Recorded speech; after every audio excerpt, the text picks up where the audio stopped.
jau šķiet, ka ir pagājusi mūžība kopš Samsung prezentēja savus šī gada salokāmus. Par Fold 5 jau apskats ir bijis, un beidzot rinda ir pienākusi arī mums tikt pie Flip 5. Neliekšos, kā jau visi reklāmas materiāli, pati prezentācija un visa ažiotāža, visvairāk gaidīju tieši Flipu.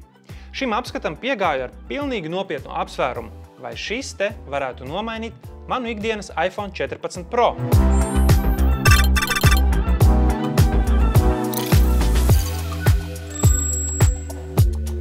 Pilnai caurspīdībai pēc prezentācijas pasākuma aizgāju ar vienu domu. Vai šis mazais flips beidzot varētu būt tas telefons? Tas bija viegls, tam beidzot ir lietojama izmēra vāka ekrāns, tam ir stilīgas krāsas un degs, par ko nedaudz vēlāk. Un šķiet, ka varētu būt tāds, liels yes! Tad par visām šīm pozīcijām pēc kārtas. Jā, flipiņš ir viegls. Salīdzinot ar iPhone 14 Pro, uz aci šķiet ievērojami vieglāks. Kaut realitātē tie ir nieka 20 grami, bet plānums un svars tomēr ir svarīgi. Telefons kopumā ir būvēts solīdi, atbilst visiem flagmaņu standartiem ar Gorilla Glass vāka ekrānam, mīksto plasmasu iekšējiem, tam ir izturīgs rāmis, eņģe bez pilītes un, kā jau minēju, īstenībā stilīgas krāsas. Ok, check! Jā, iekšējais ekrāns ir mīksts, bet tā kā telefons lielāko dzīves daļu pavadīs šādā te salocītā veidā, es ar to kompromisu varu sadzīvot. IPX8 putekļu un ūdens izturība nozīmē, ka KVZ kāds ir putekļu un smilšu noturības līmenis, jo tas ir vienkārši X, bet ūdens ir 8, kas ir ļoti labi. Tam ir beidzot lietojams vāka ekrāns, Super AMOLED 3,4 colas. Vienīgi atsvaides ātrumi gan tam ir 60 Hz un to jūt, bet tas nav baigi kritiski. Ir pilnīgi jaunas, noderīgas lietas pieejamas, kuras ikdienā realistiski. Var arī nozīmēt, ka telefonu nevajag pārāk bieži vērt vaļā un izbraukt ar ikdienas lietām tikai no šī te sākuma ekrāna. Pirmkārt jau virkne šo ekrānu variantu, kurus izvēlēties. Lai arī to tipi gan ir tikai uz pirkstiem saskaitāmi, krāsu variācijas īsti nenozīmē lielāku izvēli starp citu, bet tas tā. Bet bez šī te sākuma ekrāna ir vēl arī papildus widgeti, kuri lielākoties ir noderīgi, izņemot dažus mazāk interesantus vai noderīgus, kurus es arī noņēmu nost. Es vēlētos, lai Samsung attīstas šos te sākuma ekrānus un piedāvā nedaudz lielāku variāciju vai ļauj no ārpuses cilvēkiem arī izveidot savus un ielikt kaut vai tur Samsung lietotņu veikalā, bet redzēs laika gaitā. Kā arī pielikt klāt funkcionalitāti tiem ekrāniem, lai tad, kad uzspiežu uz, piemēram, pulksteņa vai paziņojumiem vai laikapstākļiem, tad šīs lietotnes arī atvērtos vai aiziet uz attiecīgo widgetu, kurš te ir pielikts klāt. Šis te konkrētais UX un UI noteikti ir uzlabojums. Ir arī starp citu widgets, kurš ļauj dažādām lietotnēm būt pieejamām no šī te sākotnējā ekrāna.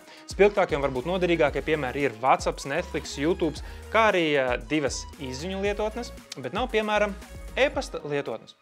Kaut e-pastus var arī izlasīt no paziņojumiem, kuri tev ir atnākuši. Kopumā jāsaka, ka šī funkcionalitāte atstāja tādu nedaudz haotisku iespaidu. It kā noderīgi, un viss galvenais ir, bet tajā pašā laikā ne visu un ne līdz galam var izdarīt. Arī e-pastus nevar izdzēst. Bet to sakot, ir viens haks, kurš gan mums vairs nav īsti pieejams, bet vispār Samsung paša lietotņu veikalā bija tāda lietotne kā GoodLock, kura tagad ir īstenībā noņemta, kura pilnībā transformēja šo te ierobežoto pieredzi. Bet jā. Jāgaida, kamēr kāds nadzīgs izstrādātājs atkal ko tam līdzīgu piedāvās. Tālāk jau minēju dizainu un izskatu, un man nudien patīk šī gada krāsas, kuras ir izteikti tādas zemes krāsas, un mans favorīts arī ir šis te zaļganais, jeb mint, jeb pistachio, jeb nezinu kā viņu nosaukt. Bet prezentācijas pasākumā man parādīja vēl vienu triku, kuru uz apskatu gan nedabūju, bet tas bija totāli awesome. Tāda zem vāciņa paliekama kartīte ar NFC čipu iekšā, kura pārmainīja šo te ekrānu. Saucas laikam Flip Suite vāciņš, maksā apmēram 50 € un ir reāli stilīga lieta. Vai nepieciešama? Galīgi nē, bet reāli piedūrīga. Savieno vienā krāsā tad šo te pašu fizisko vāciņu un arī ekrānu. Ja gadījumā paša flipa krāsas, kādas tur nāk, nepatīk. Ok, tālāk telefona iekšas un jauda. Tas ir aprīkots ar jaudīgāko šī gada Android procesoru Snapdragon 8 Gen 2 priekš Samsung. Tā pieejamās atmiņas ir 256 vai 512 GB UFS 4.0, galvenais ekrāns ir 6,7 colas, tātad pagarš un tas ir Super AMOLED ar līdz 120 Hz atsvaidzi. Mazais ir 3,4 ar 60 Hz. Galvenie žilbinātāji abi ir 12 megapikseļu un nav telefoto lēcas. Iekšējā kamera ir 10 megapikseļu un baterija ir nemainīga no Flip 4, kas ir 3700 mAh. Tomēr, dēļ tās uzlabotās atmiņas, tā ir nedaudz, teiksim tā, taupīgāka. Tiesa, man bija jālādē apmēram reizi pusotrā dienā, bet es arī neesmu baigais telefonā sēdētājs. Attiecīgi, man atliek secināt, ka aktīvākam lietotājam varētu arī būt tā, ka vakarā jau jāsprauž pie vada. Bet es arī apzināti mēģināju vairāk dzīvoties pa vāka ekrānu, tikai lai apzināti samazinātu nepieciešamību atvērt telefonu, jo tad ir vieglāk ielīst jau vēl kaut kādā lietotnē un kaut ko skatīties, un tādā veidā ne tikai dedzināt bateriju, bet arī dārgo laiku kaut kā jēgpilna darīšanā. Tā ka jā, baterijas darbības laiks ir norma. Tīri no veiktspējas testiem telefons īsti ne ar ko nepārsteidz. Processors, jā, ir jaudīgs, testus izgrieza, vienīgi baterijas darbības laika testi bija pārsteidzoši tādā izpratnē, ka baterijas darbības laiks bija faktiski vienā līmenī ar Flip 4. Un tas ir labi, jo processors taču ir palicis ievērojami jaudīgāks, abi ekrāni ir jaudīgāki un spilgtāki, un kopumā telefons spēja optimālāk izmantot jaudīgākos dzelžus un sniegt to pašu baterijas pieredzi. Jā, es biju cerējis, ka būs ilgāks baterijas darbības laiks, bet tas nevienā brīdī nebija traģisks. Uzlāde līdz 80% notika apmēram kādās 54–55 minūtēs, un kopumā ir diezgan jau parastā Samsung lādēšanas pieredze. Šajā video man ir jāizlabo arī viena iepriekš pieļautā kļūda pirmo iespēju video no prezentācijas. Proti, es minēju, ka Flips atbalsta beidzot Dexu. Tehniski jā, bet praktiski diemžēl nē. Un es tā biju cerējis un gaidījis, jo tas būtu tik ideāls risinājums un dzelži, dzēse, visi kā to atbalsta, bet Samsung vēlme laikam atstāt šo te lielāku telefonu pārziņā man nav līdz galam skaidra.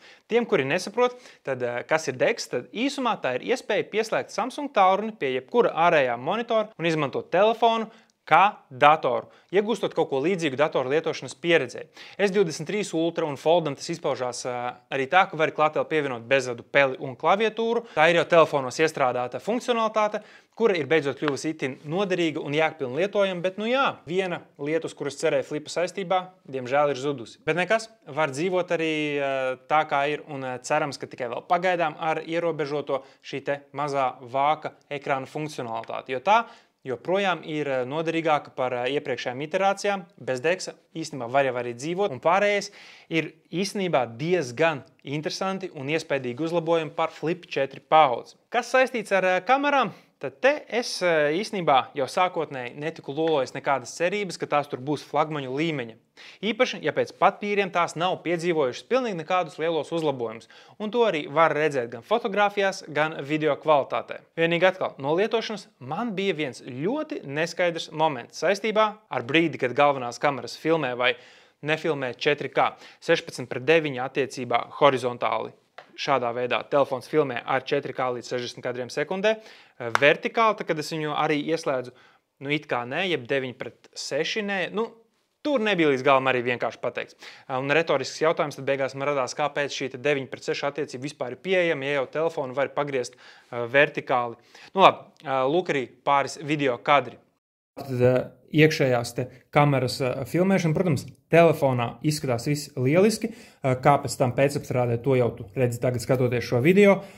Kameru var grozīt kā tu vien vēlies, bet jā, krāsas un spilgtumi tumšā vai slikti apgaismotā telpā, ok, šo nevarētu uzskatīt par slikti apgaismotu, bet priekš video konferencēšanās galīgi nav slikts variants. Ko, sāks ar iekšējo selfie kameru. 4K, 60 kadri sekundē, saule spīd nenormāli. Stabilizācija telefonā, vienu roku atkal turot, izskatās ļoti līmenī. Un, jā, vienīgais, ka netiek galā ar saules tiešo atspīdumu. Lūk, saule.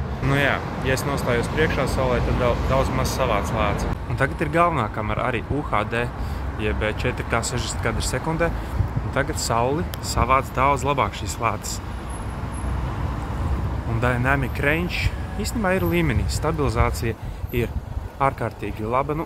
Bišķiņ jau tur lensglēriņš ir, bet kam nav. Un tagad, ja mēs pamainam strauji kontrasts un vispārējo, lūk, ekrānā, protams, izskatās šie te rudenīgie koki Lieliski!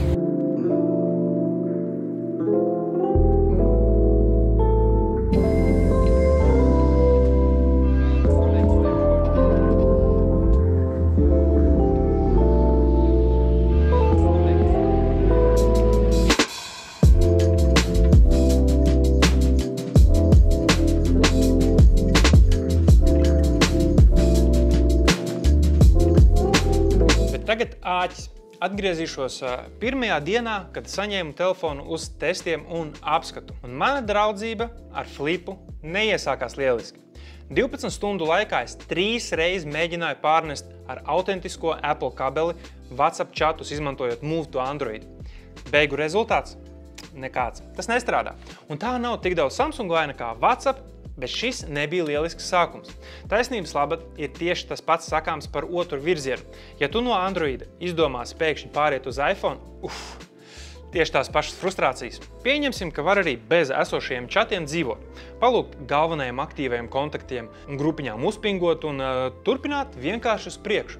Pārnesot no iPhone arī foto un video līdzi nepārnāks un arī otrādāk. Un dienas beigās man bija tādas duālas sajūtas, jo pāriet no Android telefonu uz šo būtu ļoti viegls lēmums. Tiešām ļoti nopietni uzlabot ierīci un to lietot ir kā no jauna iepazīt šos te kompaktos salokāmus. Un ja tev ir jau Flip 4, tad te uz 600 eiro atgūsi atpakaļ, kas jau ir forši un daudz tuvāk reāli tam, ko šādas veikspējas telefonam vajadzētu reāli maksāt. Bet 1150 laikam eiro pilnā cenā tu nemaksās par telefonu, kurš funkcionalitātē varētu konkurēt, piemēram, ar S23 Ultra, kuram ir labākas kameras, kurš ir lielāks un tam ir izturīgāks ekrāns, irbulis, degs, baterijas darbības laiks ilgs un mistiskā kārtā. Vismaz S23 apskata laikā štruntīgāki testu rezultāti tam telefonam, bet tas telefons šķiet pilnvērtīgāks. Bet un te galvenais punkts. Ja es izmantotu Samsung atpirkumu un nodot, piemēram, savu iPhone 14 Pro, es iegūtu nepilnus 900 eiro atpakaļ. Un telefons man izmaksātu tos 300 līdz 400 eiro, bet es nevaru te neko pārmigrēt no tā iPhone uz Samsung. Un tas priekš manis personīgi ir diezgan pamatīgs šķērslis. Jo, ja migrācija būtu viegla kā pūciņa, pat pēc tiem 3 mēģinājumiem ar niķīgu vadu 12 stundām pavadot, bakstoties, bet pārnesot visus foto, visus video, visus WhatsApp chatus un signālu chatus un tad vēl visu kaut ko, šobrīd laikam nē. No iPhone zaudējumi ir lielāki īstermiņā nekā ieguvumi ilgtermiņā. Atkal tieši tas pats attiecas arī otrajā virzienā. Ja esi Android pasaulē, labāk paliec vai arī gatavojies atteikties no bildēm, foto un tā tālāk. Mani pārsteidz vēl viena funkcionalitāte telefonā, un atkal ar tādu aizrādīšanu jeb pukstēšanu ir atgriezies Samsung Max jeb Wallets, un tam var piekļūt pavalkot uz augšu. No abiem ekrāniem, tagad nodemonstrēju vienkārši no maziņām. Forši, tas man patīk. Kas man nepatīk tiesa ir 2 lietas. Pirmā un galvenā, ka to nevar nomainīt pret, piemēram, Google Walletu, kas tiek izmantots iepriekšējās Samsung One UI iterācijās, jo Samsung Max bija uz brīdi pazudis no telefoniem, un otra lieta ir tāda, ka neviena Latvijas banka vēl nav sarakstā, lai varētu tur pievienot savas maksājuma karti. Attiecīgi šis tāds Huawei gājiens beigās vien sanāk. It kā ir sava maksāšanas lietotne, bet vari pa lielam tikai kaut kādus cenu klubu vai depo kartes vien pievienot. Pat nesajaucēt kopā ar Google Pay vai Google Wallet, būsim precīzāk. Mans ieteikums, un nav jau tā, ka kāds to ņems baigi vērā, ir, ka Samsung jābeidz šī mētāšanās starp Google Wallet un Samsung Wallet. Jābeidz lietotņu dublēšana ar savām, piemēram, 2 īsziņu lietotnes, 2 interneta pārlūki un tā tālāk. Paliek pie vienas un miers. Beigās varbūt šķiet, ka baigi nopēlu telefonu, bet tas arī bija izejot no pozīcijas, ka ja šo būtu iegādājies ar domu, lai pārietu no iPhone uz flipu un gribētu tikpat ērtu un nepārprotamu lietošanu kā pierasts, un kā jau teicu, ja pāriet no Android uz Androidu vai vēl vairāk no Samsung telefona uz šo flipu vispār nekādu problēmu, lietot uz nebēdu. Sūkstītos par to, ka sejas atpazīšana tāda neusticama, īpaši tumšā laikā un netiek kameriņas līdzi. Cerētu, ka vāka ekrāna widgeti piedzīvotu kaut kādus ievērojamus uzlabojumus laika gaitā, lai man būtu vēl mazāk iemeslu vērt vaļā telefonu un varētu lietot galvenās ikdienas lietotnes tīri caur šo mazo ekrāniņu. Es šo noteikti apsvērtu kā savu galveno Android telefonu tādās situācijās. Varbūt ne gluži S23 Ultra vietā vai kā galveno foto un video iemūžinātāju, bet ja foto un video nav prioritāte, tad šis pilnīgi noteikti ir ērti lietojams, stilīgāks kā jebkad un noderīgāks kā jebkad. iPhone lietotājus nepārvilinās, bet Android lietotājiem varētu likt pārdomāt sava esošā telefona izvēle. Es pat iemanījos jau pirmajā dienā ar vienu roku salīdzinoši kompetenti to ņemt un atvērt, kas arī nav mazsvarīgi. Un kopumā, kā telefons, lielisks. Un es spēju sevi iztēloties ar šādu dzīvojot ikdienā. Tam ir ļoti daudz laba un interesanta, kas runā tam par labu, bet vēl ir arī lietas, pie kurām būtu jāpiestrādā, un vai Samsung būtu beidzot jāizlem, kurā virzienā iet saistībā ar One UI un lietotņu ielikšanu iekšā. Manuprāt, šeit lieta noderētu iOS pieeja. Proti, mums ir savas lietotnes, un ja tev vajag kaut ko papildus, tad leju pielādē pats, piemēram, interneta pārlūku, izziņu lietotni, e-pastu lietotni un tā tālāk. Tā kā tādi pīrāgi ar šo te flipu, padalies ar savām domām komentāros, vai arī kas tev būtu tās galvenās lietas, kuras tevi spētu pārliecināt pārnākt flip pusē. Visādi citādi. Paldies, ka skatījies, un mēs ar tevi tiekamies jau kādā no nākamajiem video. Atā!